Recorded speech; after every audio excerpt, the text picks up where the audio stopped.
alhamdulillah. Donc ma question est la suivante, Akhi. Je voulais te demander comment faire le juste milieu entre la personne qui est touchée par le mauvais œil et la psychose de certaines personnes qui exagèrent et qui remettent à chaque fois justement le prétexte sur le mauvais œil. Comment avoir un juste milieu entre le mauvais œil qui est justement une vérité, comme le prophète alayhi salatu wassalam nous dit Ista'idhu billahi fa inna al-'ayna haqqun.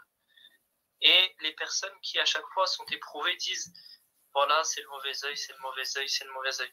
Barakallahu fik. Wa fik al-barak akhi al-karim. Donc là, tu viens de soulever un point qui est très important. Et là, c'est là où on voit qu'il y a un problème dans l'éducation religieuse. Il y a ce problème-là culturel du ayn. Tu vois, le ayn, quand il est abordé de manière culturelle, c'est là où on remet tout est remis en question sur le ayn, tu vois.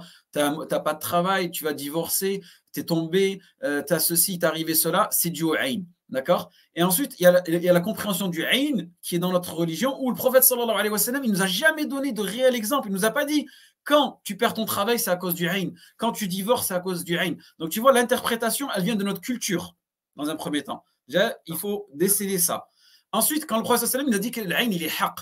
Qu'est-ce qu'il veut le prophète sallallahu alayhi wa sallam? Est-ce qu'il nous a juste dit cela, le ayn il est haq, il nous a laissé, ou est-ce qu'il nous a donné des solutions? Il nous a donné des solutions.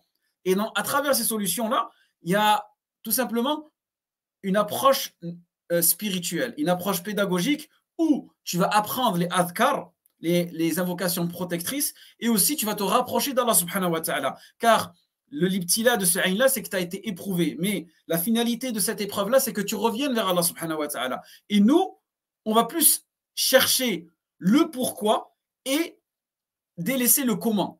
Et c'est là, nous, notre problème. La manière dont on aborde ce problème-là, c'est qu'on aborde le pourquoi. Pourquoi j'ai été touché par le ayn? Est-ce que c'est à cause de ci et ça? Donc, on perd notre temps à essayer de trouver le responsable du ayn et on délaisse la méthodologie qui, elle, est une ibada, le comment, et qui est tout simplement à travers le Coran et la Sunna. Et tout cela, c'est dû tout simplement à un manque d'instruction religieuse, car aujourd'hui, on est plus éduqué par l'aspect culturel de notre religion que l'aspect cultuel.